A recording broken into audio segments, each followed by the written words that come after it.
Ternyata sebelum malaikat Munkar Nakir datang, ada sesuatu yang sangat menyeramkan yang datang kepadanya, dan itu menakutkan sekali. Dia ketakutan. Lalu orang itu bertanya kepada suara, apa ini, kau siapa? Suara itu menjawab adalah, aku adalah zakat yang tidak pernah kau bayar dulu. Aku adalah sholat yang pernah kau tinggalkan dulu. Menyeramkan. Aku adalah zina yang pernah kau lakukan dulu. Aku adalah kezalimanmu kepada istrimu dulu. Aku adalah pengkhianatanmu kepada suamimu dulu. Aku adalah dosa-dosa datang menakutkan.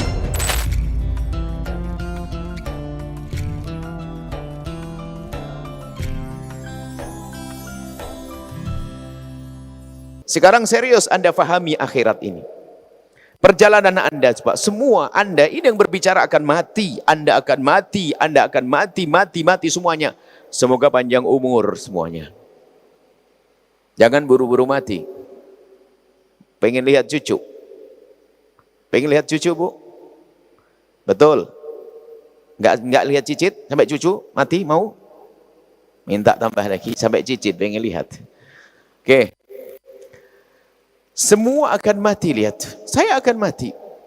Berharap semoga panjang umur, sebab sebaik-baik seorang hamba itu yang umurnya panjang, amalnya baik. Setelah panjang umur pun tetap akan mati. Ingat, Anda bangun keyakinan di sini. Kita akan mati, coba. Kalau sudah meninggal dunia, biarpun katanya membangun rumah megah tadi, nggak bisa seandainya dia berpesan, nak, istriku tercinta, sayang sama abang tidak? Sayang abang. Anakku cinta sama abah tidak? Cinta abah.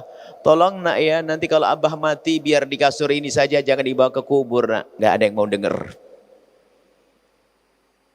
Dalam waktu cepat harus segera dibawa ke tempat itu.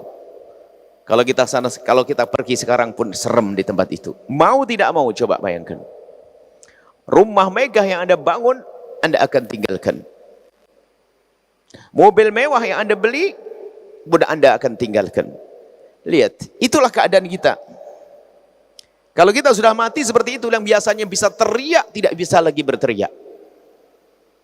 Yang biasanya petentang-petenteng, adigang, adigung, adiguno. Kesewenang-wenangan sudah tidak bisa lagi semuanya. Geluntung di ruang tengah itu. Mau mandi tidak bisa mandi. Harus dimandikan oleh orang lain. Pakai baju pun nggak bisa mengenakan baju sendiri. Nggak bisa pakai jaket atau jas, nggak bisa. Pakai kain segi empat, kain kafan. Semuanya Anda akan merasakan itu semuanya. Saya akan merasakan. Kemudian setelah itu tidak bisa sholat, disolatin kita. Setelah itu akan dihantarkan ke kubur sana. Anda pikir Anda pasti mengalami ini nanti. Semakin kuat keyakinan Anda akan kehidupan itu nanti, menjadikan hidup Anda benar. Coba Anda berjalan dulu, Anda ayo sekarang. Seperti halnya begini loh, saya akan mengajak, kalau Anda ingin pergi ke pulau sana, kalau tidak saya kasih tahu tentang keadaan pulau, disuruh siap-siap, Anda ini malas. Di pulau itu nggak ada apa-apa. Ayo siap-siap di sana. Ayo barangnya dibawa. Saya akan ajak Anda pergi ke akhirat dulu saat ini. Ayo bersama-sama. Masuk liang lahat. Yang katanya manusia dimuliakan di dunia, ketahuilah harus ditanam itu. Pipi yang katanya disombongkan itu, wajah disombongkan, ditempelkan ke bumi. Mau sombong kita setelah itu? Setelah 3 hari meletus itu perut. Yang katanya ganteng gak dalam, busuk, bau busuk. Dan bangkai yang paling busuk adalah bangkai manusia. Jangan sombong. Sombong dengan kekayaan kita tinggal. Sombong dengan tahta, lihat. Baru diangkat di lantai, jadi apa gitu? Pulang mati dia. Mati, dibawa ke kubur coba. Ditanam, ditaburkan, ditumpahkan tanah di atasnya. Di atas kepalanya.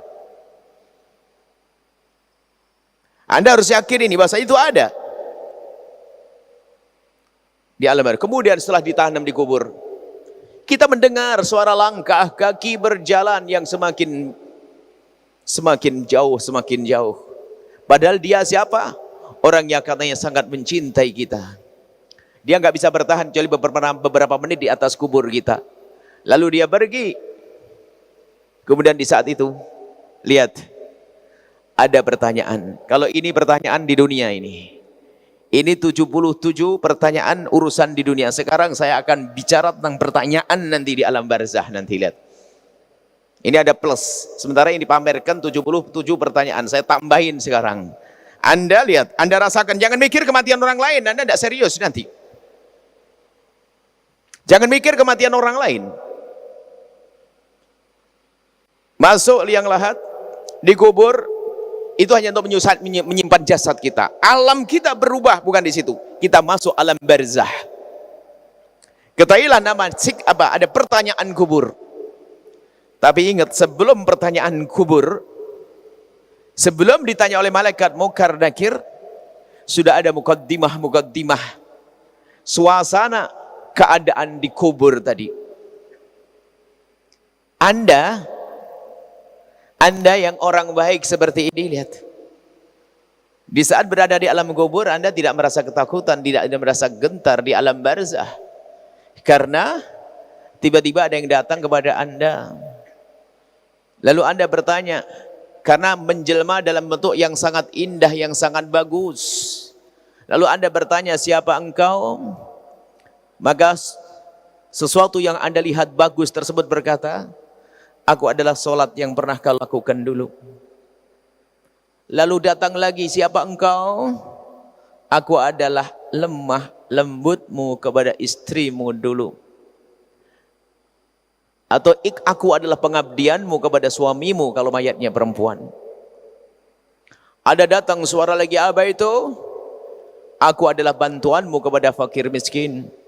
Aku adalah puasamu, dan terus karena Anda orang baik, maka sebelum malaikat Munkar Nakir datang, Anda ditemani oleh amal-amal baik Anda, sehingga di saat Anda berada di alam barzah, Anda tidak merasa takut dan gentar. Sehingga di saat malaikat Munkar dan Nakir datang kepada Anda bertanya, Anda tidak pernah takut. Karena apa? Anda tahu dia adalah seperti Anda, sama-sama makhluk Allah yang dia ditugasi untuk bertanya. Dan di saat Anda bertanya, begitu mudahnya Anda menjawab.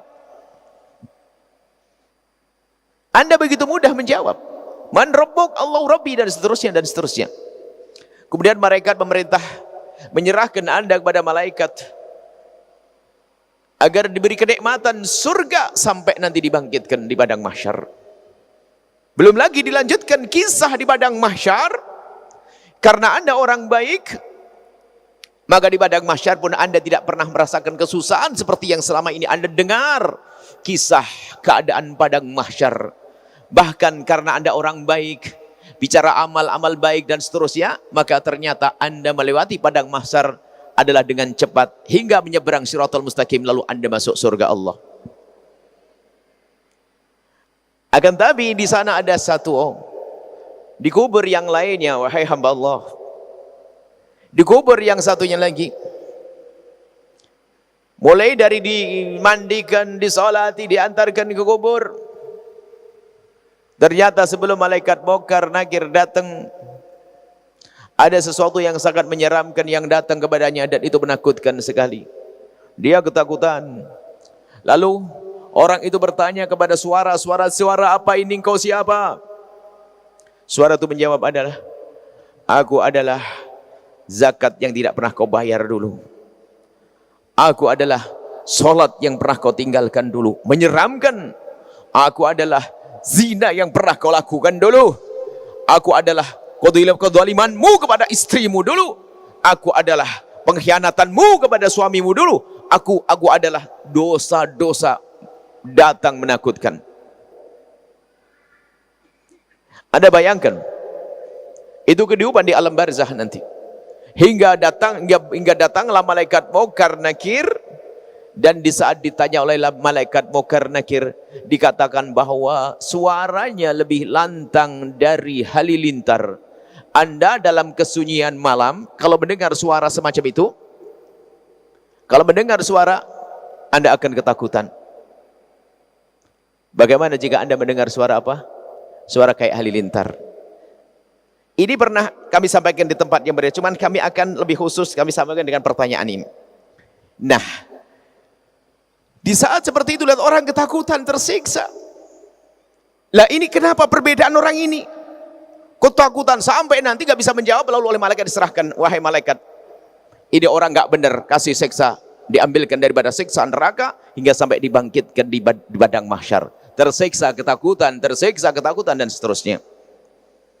Baik, ini keadaan.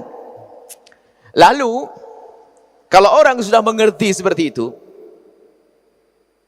ternyata yang menjadikan kita tentram damai adalah sholat, puasa, zakat, dan amal-amal yang lainnya. Amal-amal yang lainnya. Di saat kita meyakini itu semuanya, karena bekalnya hanya itu, yang kita bawa bekalnya itu, maka kalau orang faham, makanya kata Nabi, orang cerdas itu orang yang selalu mengingat kayak begini nih. Karena dia menyadari, maka dia pasti akan berbekal di saat di dunia. Dia tidak akan malas lagi melakukan sholat. Ingat, hati-hati yang pernah meninggalkan sholat. Sholat akan datang dengan sholat yang kita tinggalkan akan datang menjadi sebab kita diseksa. Puasa, zalim pada istri, zalim pada suami, dengan bermacam-macam model zalim. Ada istri memperbudak suami dengan alasan cinta dan sebagainya. Memperbudak, enggak begitu. Suami menyiksa istrinya, padahal dia senang ngaji misalnya. Waduh, awas hati-hati kecongkaan dalam beragama. Kelihatannya dekat kepada Allah, akan tapi dia tidak baik dengan sesama.